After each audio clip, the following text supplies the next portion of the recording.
Welcome back to Open Up. Tina Miller, Don Clark, glad to be with you. And we have our Sheriff, Donnie Youngblood, here. And Donnie, Yes. take us back. What drew to you law enforcement in the first place? Was it from boyhood that you began to admire these guys, or what? No, it really wasn't. When I was in high school, I was not the star student at East Bakersfield High School. In fact, after 3 years, they'd had enough of me, and I did my last year at West High. I had to move in with my father to stay out of trouble, quite frankly. And after I graduated from West High, my dad took me down to a recruiter to help me join the Army. And I said, I really don't think that's what I want to do. He said, you have no place to live. You have to join the Army. So I did. I joined the Army, and I spent 3 years in the Army. I was a drill sergeant the last 14 months. Ooh. I spent 14 months in South Vietnam. And when I came back and got out of the military, I still wasn't 21 years old. And but a very short period of time later, I saw a flyer that paid $3.96 an hour to work for the sheriff's office. Now, minimum wage was $1.65 at the time. Oh, my goodness. And I thought if I could get that job, I would be set for life.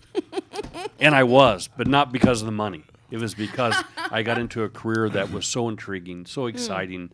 I've been there in my 39th year, and I don't think there's been a day that I didn't get up in the morning going, I can't wait to go to work, including today. Really? You were an original troublemaker, and yet now you're putting down trouble. The Army kind of really put me on the right path. You know, when you go through a period, 14 months in Vietnam, and then become a drill sergeant, you realize that you're capable of doing a lot more than you thought you were capable of doing. Wow. Right. And I preach to these kids today all the time, be what you want to be. You're your only obstacle. Ooh, And excellent. if you remove that obstacle, you can be whatever you want to be. Excellent. This is America, and that's what makes this country so great. Donnie, Yes. I want to ask you about the drill sergeant role, because I've wondered about this. You see it in movies, and it's always screaming and cursing at these guys and putting them down and calling them maggots. And I've often thought there must be a better way of encouraging, building.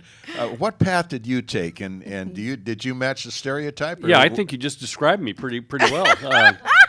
Yeah, that interestingly enough, you know, in law enforcement today, our academy is 6 months long.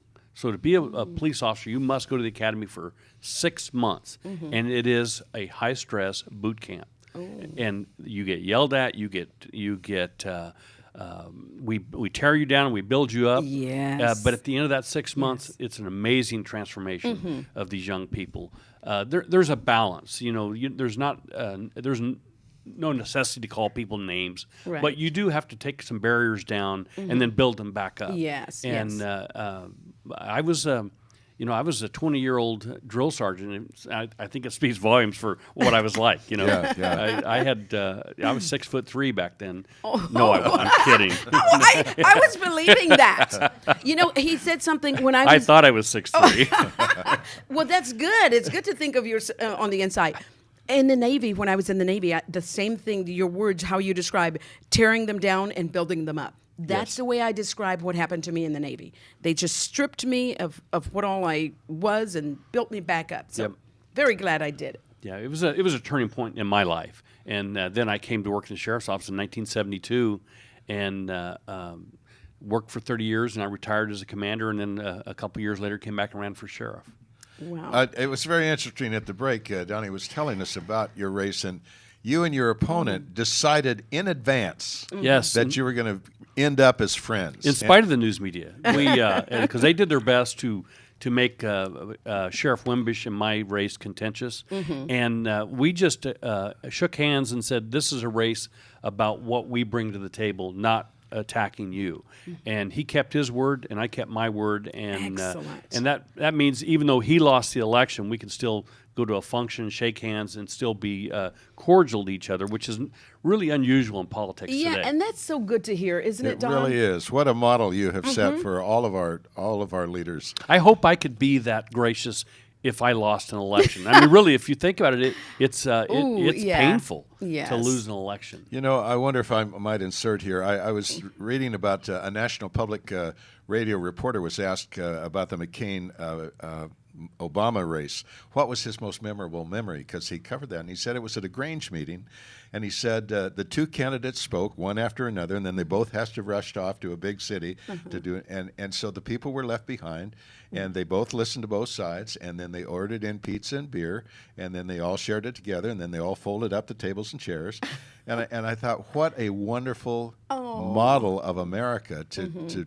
listen respectfully, decide respectfully, and yet work together. And Donnie, you've really modeled that. Well, in politics today, I want to know what you bring to the table. I want to know, even at the presidential level, what you plan on doing for my country. Yes. Not what you think of your candidate. Right. Because I really don't care what you think of your opponent. Right. And I think that our politics is so polarized today that it's very difficult to get things done.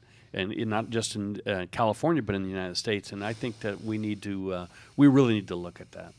Donnie, this vast county that you have to patrol with your men and your women, one of our greatest problems is you can just do meth in all of these cracks and corners of the county. How are you fighting this scourge? Yeah, having a beautiful county of 8,100 square miles is very difficult to police. It's very difficult for fire because people tend to. People that are not in the mainstream of society look for places to move to, desert, mountains, because they don't like authority. They don't, not all of them, but that's where people tend to want to go, and it makes it very difficult. We have actually 13 substations in the county where deputies are assigned to those particular areas, and it makes it difficult. But we use aircraft a lot in this county.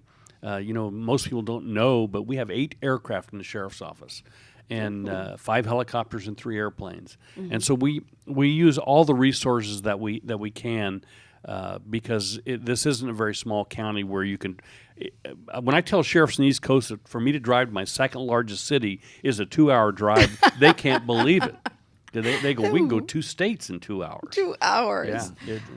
Don, I have some questions, but do you have another one? I did have one more, and that back in Boston in the earlier of policing of that city, the officers actually carried a ratchet, and when they saw something law-breaking going on, they would do this ratchet, like a party ratchet, and that was a summons for all the citizens to come and be involved and help the officer.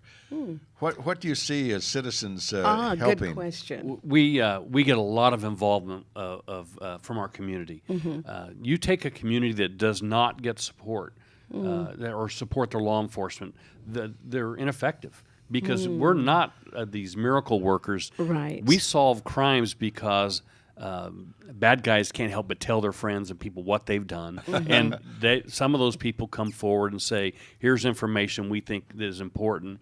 We solve a great number of cases like that because of our community. And if it weren't for, and we have one of the most supportive communities in this country, in Kern County. They support their law enforcement. And, we've become the enemy today in the past 5 years, and that's really frustrating for me. Yeah. And we're working diligently to change that image. There is a stereotype of we've got viewers up and down California that when state police are chasing crooks and they come into Kern County, the state police say, it's over now. It's over. Come to Kern County. Nothing wrong with that. Excellent. Well, we did take a few questions from the audience, and we may run across some you may have already answered. Here's one question. Sheriff Youngblood, share with us how you remain positive.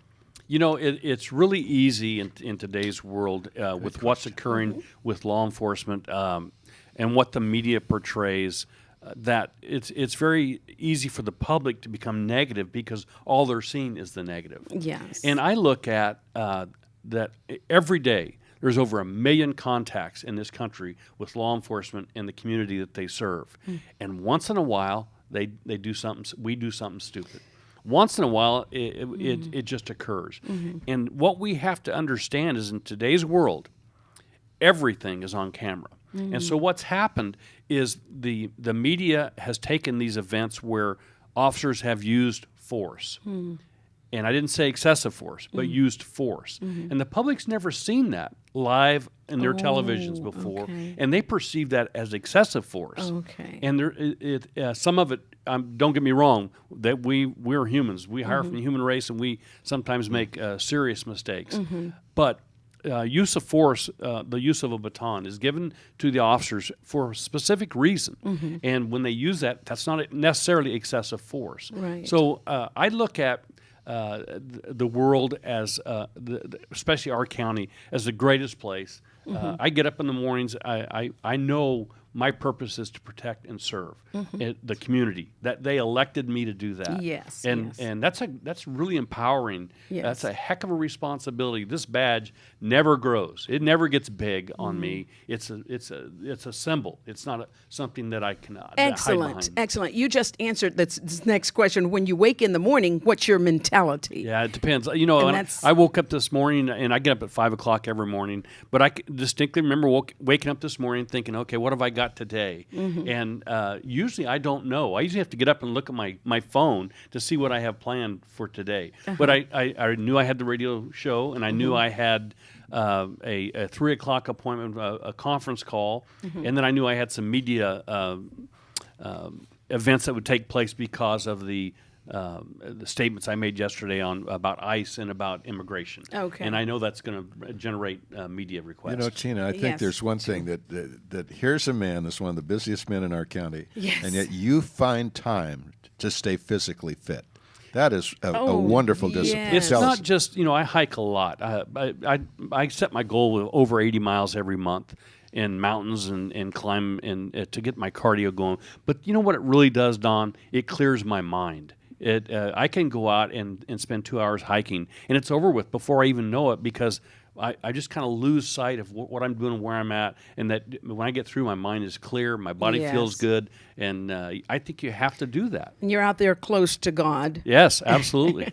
So, because the question says, what was it that made you so close to God? Well, if you look at, I just gave a talk at a preschool, my grandson's preschool, and it's a very strong God belief preschool, and those are easy because I believe in God. And there are people out there that don't believe in the supreme being, but someone made a famous statement one time: wouldn't you rather believe in God and find out that you're wrong than to not believe in God and find out that you're wrong? Yes. This is not, our existence is not by happenstance. Exactly. It could not be by Right. happenstance. Couldn't So, be. And a last quick thought. Yes. How do you feel about justice for all? I made the statement the other day to one of my employees that, I'm really thankful. I thank God that we don't see color. And because Thank people you. think that we do, but almost always when they make a car stop, it's because of what they saw the car do, not because of the color of somebody's skin. We also don't back off because of the color of someone's skin. It's about your behavior. And I ran into a gentleman yesterday, and we were just talking, and he happened to be black, and he said, "Isn't it amazing that at the end of the day we all bleed red?" And I go, "Your statement is so well taken because it's true." And in the eyes of God, I don't think Yes. God's going to see color either. No, absolutely. Tina, I think we've just seen a fine example of why Donnie Youngblood is so admired in this county. Yes. And so effective in what he Yes. does in his leadership role. Donnie, we're glad you took the time to come be Thank with It's been us. my pleasure. We have his info on the screen. Kern County Sheriff's Office, 1350 Norris Road, right here in Bakersfield, California, 93308. There's the website, www.kernsheriff.com. So we thank you so very much again for taking the time. We honor you, we respect you, and we love you. Thank you. I appreciate that. That's what gets me up every morning. Oh, did you hear that? Thank you so God much, bless, Donnie. Donnie. All right. Thank you. All right. Okay, when we come back, we will hear from Mr. Making It Great. Making it great and make you great as well. We'll be right And thanks back. again to our sheriff.